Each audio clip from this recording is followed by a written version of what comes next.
सो बच्चों, आज की क्लास में हम हमारा जो लास्ट केस है सर्कुलर अपर्चर का वो हम डिस्कस करेंगे। कल मैंने बताया था कि सर्कुलर अपर्चर हम कैसे बना सकते हैं। जिस रेक्टेंगुलर स्लिट हम रेक्टेंगल की शेप में कट करके बनाते हैं किसी भी आपके कार्डबोर्ड को, उसी तरह से रेक्टेंगुलर स्लिट हम बना सकते हैं। जैसे आपकी ऑल पिन होती है, उस ऑल पिन की हेल्प से कोई भी एक फाइन पिन होल अगर हम जनरेट कर दें, वही क्या कहलाता है, आपका सर्कुलर अपर्चर कहलाता है। तो सर्कुलर अपर्चर के केस में हमें किस तरह का डिफ्रैक्शन पैटर्न दिखाई देता है, वो चीज हम आज की क्लास में रीड करेंगे। तो जैसे हमने वो कुछ इमेजेस देखे थे, उन इमेजेस में हमने देखा था कि अगर सर्कल होता है तो हमें क्या दिखाई देता है, आपके सर्कुलर रिंग्स हमें ऑब्जर्व होते हैं। तो वो सर्कुलर रिंग्स आपके इल्यूमिनेटेड रीजन में उनकी इंटेंसिटी कैसे वैरी करती है, या फिर नियर एजेस कैसे वैरी करती है, या फिर ज्योमेट्रिकल शैडो रीजन में कैसे वैरी करती है, ये हम आज की क्लास में देखेंगे। और इसको हम उसी तरह से एक्सप्लेन करेंगे फ्रेशनल हाफ पीरियड एलिमेंट्स के बेसिस पर ही हम इसको एक्सप्लेन करने वाले हैं। तो हमने यहाँ पे क्या ले लिया है, आपका कोई सोर्स है, ये एस जो है ये मान लेते हैं कि कोई सोर्स है मोनोक्रोमेटिक लाइट का। और कैसा सोर्स है, आपका पॉइंट सोर्स हम यहाँ पे लेके चल रहे हैं। तो जब पॉइंट सोर्स होता है तो स्फेरिकल वेव फ्रंट आपका ट्रेवल करता है डिफरेंट डिफरेंट डायरेक्शंस में। तो स्फेरिकल वेव फ्रंट का ये कोई पार्ट है आपका एक्स ओ वाई। तो ये एक पार्ट है आपके स्फेरिकल वेव फ्रंट का जो कि इंसिडेंट कर रहा है आपके सर्कुलर अपर्चर ए बी पर। ठीक है, तो ये ए बी जो यहाँ पे हमने अपर्चर बनाया है, ये किस तरह से बनाया है, एक पिन होल, एक फाइन पिन होल की तरह का आपका अपर्चर है। ठीक है, और एक पर्टिकुलर डिस्टेंस के ऊपर हमने स्क्रीन प्लेस कर दी है। ई एफ क्या है, आपकी स्क्रीन है। और इस ई एफ पे हमें जो भी पैटर्न दिखाई देता है वो हम ऑब्जर्व करेंगे। तो अब यहाँ पे हमने कई सारे आपके पॉइंट्स कंसीडर किए हैं, बारी बारी से हम इनको डिस्कस करेंगे। लेकिन उससे पहले हम क्या चीज देख रहे हैं आपके, कि कैसा पैटर्न हमें दिखाई देता है। तो जो डिफ्रैक्शन पैटर्न ऑब्जर्व होता है हमें स्क्रीन पे, वो इस तरह से ऑब्जर्व होता है। जो सेंटर होता है स्क्रीन का, that is just in front of source. जहां आपका सोर्स है उसके जस्ट सामने, या फिर आप ये भी कह सकते हैं कि सोर्स से मान लीजिए हमने कोई परपेंडिकुलर ड्रॉप किया हो स्क्रीन के ऊपर, वो जहां कहीं भी मिलता है वही आपका स्क्रीन का सेंटर होता है। तो eight P the center of the illuminated region is bright और dark। इसका मतलब है कि P पर हमें या तो मैक्सिमा ऑब्जर्व होता है या फिर मिनिमा ऑब्जर्व होता है। ठीक है, दोनों में से कुछ भी ऑब्जर्व हो सकता है। वो डिपेंड करेगा कि P के विद रिस्पेक्ट टू कितने number of half period elements visible होते हैं आपके सर्कुलर अपर्चर में। ठीक, अब उसके बाद में नेक्स्ट क्या है, sir P is surrounded by alternate dark and bright rings. पहले हमें सेंटर में कोई भी ब्राइट या फिर डार्क सर्कुलर रिंग हमें एक दिखाई देगी, और उसके बाद अल्टरनेट डार्क या ब्राइट रिंग्स हमें दिखाई देती हैं। किसके अंदर, विद इन इल्यूमिनेटेड रीजन। तो ये जो इल्यूमिनेटेड रीजन का मतलब आपको अभी तक समझ में आ जाना चाहिए, जहां हम एक्सपेक्ट कर रहे थे कि जहां तक हमारी जो लाइट है वो पहुंचती है, वो होती है आपकी इल्यूमिनेटेड रीजन। और इसके बाद नेक्स्ट पॉइंट किससे रिलेटेड आएगा, ज्योमेट्रिकल शैडो रीजन से। And the intensity in geometrical shadow region falls to zero rapidly. तो वो रैपिडली जीरो तक आपकी इंटेंसिटी डिक्रीज हो जाती है, मतलब कि स्लोली स्लोली डिक्रीज होते हुए एकदम से डार्कनेस के अंदर मिल जाती है। तो इस तरीके का पैटर्न हमें दिखाई देता है सर्कुलर अपर्चर के केस में। अब हम इन तीनों केसेस को वन बाय वन डिस्कस करेंगे। तो सबसे पहले हम क्या लेके चल रहे हैं, आपका intensity at an axial point. Axial point का मीनिंग क्लियर है आपको, एस ओ पी, जो आपकी ऑप्टिक एक्सिस होती है, उस एक्सिस के ऊपर ही आपका कोई पॉइंट है। ठीक है, तो इसको हम इस तरह भी कह सकते हैं कि एक्सियल पॉइंट के ऊपर अगर इंटेंसिटी निकालनी हो, तो ये जो रेड डॉट हमें दिखाई दे रही है पी पर, इस पॉइंट पे हमें इंटेंसिटी की वैल्यू बतानी है। फॉर दिस एस, ये वही चीज आपकी रिपीट है कि let S be the point source of monochromatic light lambda, A B is a circular aperture such as a pin hole. P क्या है आपका, जो पी पॉइंट है, a point on the screen on the axial line S O P. तो axial line जो है S O P, उसका जो एंड पॉइंट है स्क्रीन पे वो है आपका पॉइंट पी, जिसपे हमें इंटेंसिटी कैलकुलेट करनी है। And this X O Y, ये क्या है आपका स्फेरिकल वेव फ्रंट का पार्ट है। So this X O Y be the spherical wave front at any instant touching the circular aperture. किसी पर्टिकुलर इंस्टेंट पे सर्कुलर अपर्चर को जो वेव फ्रंट हमारा इंसिडेंट कर रहा है या उसको टच कर रहा है, वो हमने मान लिया है आपका एक्स ओ वाई से रिप्रेजेंट कर दिया है। ठीक है, now what we will do, क्या करते हैं हम किसी भी पॉइंट पे स्क्रीन पे इंटेंसिटी निकालने के लिए, पी को सेंटर मानते हुए जो हमारा विजिबल पार्ट होता है वेव फ्रंट का, उसको हम क्या करते हैं, हाफ पीरियड एलिमेंट्स में डिवाइड करते हैं। ठीक है, किस तरह से डिवाइड करते हैं, लैम्डा बाई 2 के फैक्टर्स में इंक्रीज करते हुए। तो बिल्कुल वही काम हमने किया, ये आपका पोर्शन बना दिया है कोई भी सर्कुलर जो सॉरी ये जो स्फेरिकल वेव फ्रंट है उसका, और हमने क्या किया है, पी को सेंटर मान के सबसे पहले बी में क्या किया आपका, लैम्डा बाई 2 ऐड कर दिया और एक सर्कल ड्रॉ कर दिया। उसके बाद में नेक्स्ट सर्कल ड्रॉ किया लैम्डा बाई 2 फैक्टर से इंक्रीज करते हुए, और कुछ यहाँ पे हमने हाफ पीरियड एलिमेंट्स ड्रॉ कर दिए। ठीक है, अब इसके बाद में आपने क्या करना है, इसको एक्सप्लेन करके लिखना है जो भी हमने बताया कि in order to find the intensity of light at an axial point P, let us divide the exposed spherical wave front. Exposed का मीनिंग क्लियर है, ए बी में जो आपका पोर्शन आपको ऑब्जर्व हो रहा है, इंसिडेंट हो रहा है, वो है आपका एक्सपोज्ड स्फेरिकल वेव फ्रंट। ठीक है, late us divide the exposed spherical wave front into Fresnel's half period zones with respect to P। तो P को सेंटर मानते हुए हमने उनको इस तरह से हाफ पीरियड जोन्स में डिवाइड कर दिया। किस तरह से, जो P O डिस्टेंस है that is B, PM1 B plus lambda by 2, PM2 B plus lambda, और इसी तरह से next one is B plus 3 lambda by 2। तो हमने इस तरह उसको हाफ पीरियड एलिमेंट्स में डिवाइड कर दिया एक्सपोज्ड स्फेरिकल वेव फ्रंट को। ठीक है, अब जो हमारे अपर्चर का साइज है, late us suppose if the size of aperture is such that, इस तरह से है कि it has only one half period zone, सिर्फ एक ही हाफ पीरियड जोन हम उसके ऊपर ड्रॉ कर पाए। ठीक है, अब उस वन हाफ पीरियड जोन के विद रिस्पेक्ट टू आपको जो एम्पलीट्यूड ऑब्जर्व होगा वो फर्स्ट हाफ पीरियड एलिमेंट की वजह से ही ऑब्जर्व होगा। उसका एम्पलीट्यूड अगर A1 है तो P पे भी मुझे क्या दिखाई देगा, वही एम्पलीट्यूड ऑब्जर्व होगा, and that will be a maxima, and its intensity will be equal to A1 का स्क्वायर। ठीक है भाई, तो अगर एक हाफ पीरियड एलिमेंट साइज इस तरीके का है हमारे अपर्चर का कि हम P के विद रिस्पेक्ट टू सिर्फ एक ही हाफ पीरियड एलिमेंट बना पाते हैं, ठीक, तो उस सिचुएशन में हमें P पे क्या ऑब्जर्व होगा, मैक्सिमा ऑब्जर्व होगा, और मैक्सिमा की जो इंटेंसिटी है वो A1 स्क्वायर के बराबर होगी। ठीक है, नाउ मान लेते हैं कि जो हमारा डिस्टेंस है जो स्क्रीन का जो डिस्टेंस है वो इस तरह से है कि जो अपर्चर है वो दो जोन्स को अलाउ करता है। If the aperture allows two zones, first and second zone, तो amplitude at P will be, तो P पॉइंट है उस पे एम्पलीट्यूड दोनों की वजह से होगा। फर्स्ट और दूसरे के बीच में रिलेशन ये होता है कि वो आउट ऑफ फेज होते हैं, तो हम रिजल्टेंट एम्पलीट्यूड कैसे लिखेंगे, A1 माइनस A2 लिखेंगे। अब यहाँ पे हम देख रहे हैं कि यहाँ पे ये आपस में आपके कैंसिल हो जाते हैं, जो आपने आखिर में जाके रीड किया था, तो ये किसको रिप्रेजेंट करेगा, आपका मिनिमम इंटेंसिटी को रिप्रेजेंट करेगा।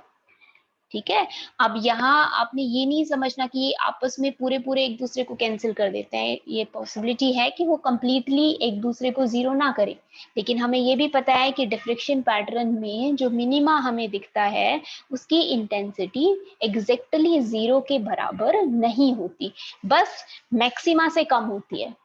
ठीक है, तो इसलिए ये किसको रिप्रेजेंट करेगा, आपके मिनिमा को रिप्रेजेंट करेगा। ठीक, तो अगर विड्थ ऐसी है कि दो जोन्स विजिबल हो रही हैं तो हमें वहां पे मिनिमा दिखाई देगा। ठीक है, तो इसको आप जनरलाइज करके लिख सकते हो कि the amplitude at P is a maxima or minima depending upon the odd or even number of half period zones accommodated in the aperture। तो अगर अपर्चर में हमें इवन नंबर ऑफ जोन्स दिख रही होंगी तो मुझे डार्क दिखाई देगा, डार्क बैंड, और अगर ओड नंबर ऑफ जोन्स दिखाई दे रही होंगी तो मुझे मैक्सिमा ऑब्जर्व होगा सेंटर के ऊपर। ठीक, तो जैसे हमने पीछे किया है बिल्कुल उसी तरह से, सिर्फ क्या चीज चेंज हो जाएगी, यहाँ पे पैटर्न यहाँ पे हमें रिंग्स की फॉर्म में दिखेगा। वो किस वजह से दिखेगा, क्योंकि हमारा जो अपर्चर है वो सिमेट्रिकल है, स्फेरिकल सिमेट्री में है, इसी वजह से हमें स्फेरिकल यहाँ पे आपकी जो वेव्स हैं वो पहुंचेंगी आगे और उसी तरह से क्या बनाएंगी, वो रिंग्स वहां पे आपकी आप ऑब्जर्व करोगे।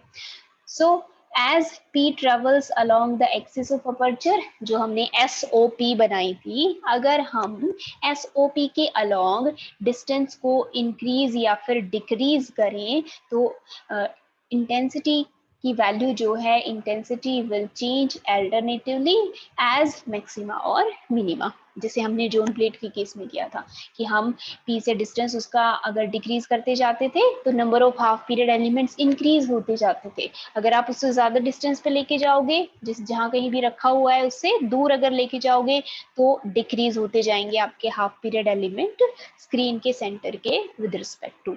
ठीक है, तो उसी चीज को लिखा है यहाँ पे कि if P travels along axis of aperture, intensity will change alternatively, either maximum और minimum। ठीक है भाई, तो ये पूरा हमारा डिस्कशन हो गया किसके बारे में, स्क्रीन पे जो हमारा सेंटर है वहां पे हमें जो इंटेंसिटी दिखाई देती है, ठीक है, एक्सियल पॉइंट के ऊपर। अब एक्सियल पॉइंट के अलावा जो आपके डिफरेंट पॉइंट्स हैं, देखो यहाँ पे जो है आपका P है, ये P डैश बना रखा है, ये P डबल डैश, तो ये आपके इल्यूमिनेटेड रीजन के अंदर ही आपके यहाँ पे बनाए हैं P डैश और P डबल डैश। आप नियर एज की बात भी कर सकते हो कि जो हमारी एजेस हैं, ये होती हैं एजेस जहां तक रोशनी पहुंचती है, आपकी लाइट पहुंचती है, तो एजेस के नजदीक हम इंटेंसिटी निकालने की कोशिश कर रहे हैं। तो हमने इल्यूमिनेटेड रीजन के अंदर ही आपके दो आर्बिट्ररी पॉइंट्स यहाँ पे कंसीडर किए हैं। पहले P डैश के विद रिस्पेक्ट टू बताएंगे, फिर P डबल डैश के विद रिस्पेक्ट टू बताएंगे। ठीक है, तो नॉन, और ये है कैसे, नॉन एक्सियल पॉइंट्स हैं स्क्रीन के ऊपर। तो P डैश के with respect to let us suppose हमें इंटेंसिटी बतानी है, तो हम क्या करेंगे कि मान लेते हैं कि जो अपर्चर है, the aperture is of such a size so as to expose 3 half period zones for the axial point P। मतलब कि अपर्चर की विड्थ इतनी है कि P के विद रिस्पेक्ट टू मैंने यहाँ पे क्या बनाए हैं, 3 हाफ पीरियड जोन्स बनाए हैं। ठीक है, उस समय P पॉइंट पे मुझे क्या दिख रहा होगा, ब्राइट बैंड ऑब्जर्व हो रहा होगा, क्योंकि odd number of half period zone है तो P पे तो मुझे मैक्सिमा दिखाई देगा, और P डैश पे मुझे क्या ऑब्जर्व होगा वो हमें कैलकुलेट करना है। P के विद रिस्पेक्ट टू तो जो भी आपने हाफ पीरियड जोन बनाए थे वो आपको सिमेट्रिकल दिखाई देंगे, लेकिन P डैश के विद रिस्पेक्ट टू जो हाफ पीरियड जोन यहाँ बने हैं वो आपको कुछ इस तरह से दिखाई देंगे, जैसे ये आपकी इमेज है, क्योंकि वो बिल्कुल सामने नहीं है, उसके सिमेट्रिकल नहीं है, आपने स्लाइटली उसको ऊपर की तरफ कंसीडर किया है। तो P डैश के विद रिस्पेक्ट टू आपको कुछ इस तरीके का पैटर्न दिखाई देगा। ठीक है, जिसमें क्या ऑब्जर्व हो रहा है, पहला हाफ पीरियड जोन तो पूरा पूरा दिखाई दे रहा है, सेकेंड हाफ पीरियड जोन भी मुझे पूरा दिखाई दे रहा है, लेकिन जो थर्ड और फोर्थ हाफ पीरियड जोन्स हैं वो मुझे हाफ ऑब्जर्व हो रहे हैं, एक तरफ के ऑब्जर्व नहीं हो रहे, सिर्फ आधी उनकी इंटेंसिटी हमें ऑब्जर्व हो रही है। तो in order to find intensity at P dash on the screen EF that is between P and E, हमने क्या किया, हमने फिर से क्या किया है, वही P डैश के विद रिस्पेक्ट टू हमने हाफ पीरियड एलिमेंट्स के अंदर इसको डिवाइड कर दिया, और जब हम P डैश के विद रिस्पेक्ट टू ऑब्जर्व करते हैं तो अब इसके विद रिस्पेक्ट टू जब आपने हाफ पीरियड एलिमेंट्स बनाए और देख आप कहाँ से रहे हो, पी पॉइंट से आप ऑब्जर्व कर रहे हो, तो आपको इस तरीके का पैटर्न या फिर इस तरह से हाफ पीरियड जोन्स विजिबल होंगे, जिसमें फर्स्ट और सेकंड तो पूरे पूरे दिख रहे होंगे और थर्ड और फोर्थ हमें कंप्लीटली दिखाई नहीं दे रहे हैं। या आप ये भी समझ सकते हो, इस तरीके से समझ सकते हो कि यहाँ है आपका सेंटर, अब जो एक्सपोज्ड पोर्शन है उसका सेंटर, अब ये रेड डॉट जो दिख रही है आपको स्क्रीन पे यहाँ पे है। अब पी डैश के विद रिस्पेक्ट टू जब आप यहाँ पे सर्कुलर जोन्स बनाओगे ए बी के अंदर, तो पहला और दूसरा जोन तो कंप्लीट बन जाएगा, और उसके बाद जो भी नेक्स्ट है, थर्ड है, फोर्थ है, वो जब बनाने लगेंगे तो वो मुझे पूरे दिखाई देने की बजाय सिर्फ नीचे नीचे का पोर्शन उनका विजिबल होगा। अपर पोर्शन कहाँ चला जाएगा, आपका ब्लॉक हो जाएगा। तो एक तरह से वो इस तरफ आ रहा है तो वो ब्लॉक हो गया है आपका। तो मुझे क्या ऑब्जर्व हो रहा है, आपका centre of O dash, O Q dash ये बता दिया मैंने कि क्यू डैश आपका इंटरसेक्शन पॉइंट हो जाएगा वेव फ्रंट का। अगर आप एस और पी डैश को ज्वाइन करोगे, दिस इज पी डैश, और जब हम पी डैश से देखेंगे the aperture and the half period zones will be appeared like this, जिसमें कि दो कंप्लीट दिख रहे हैं, फर्स्ट और सेकेंड जोन्स फुली एक्सपोज्ड हो रहे होंगे, और थर्ड और फोर्थ जोन्स मुझे आधे दिखाई दे रहे हैं। ठीक है, with respect to P dash. तो अब A1 A2 एम्पलीट्यूड होंगे, A1 होगा माइनस A2 होगा, A3 का हाफ और A4 का हाफ, ये सभी रिस्पॉन्सिबल होंगे रिजल्टेंट इंटेंसिटी के लिए या फिर रिजल्टेंट एम्पलीट्यूड के लिए P डैश पॉइंट पे। तो अगर आपको रिजल्टेंट एम्पलीट्यूड लिखना हो P डैश पर ड्यू टू एक्सपोज्ड जोन्स, तो उसको आप कैसे लिखोगे, फर्स्ट ये सेकंड की वजह से 1/2, थर्ड की वजह से एंड 1/2 फोर्थ की वजह से।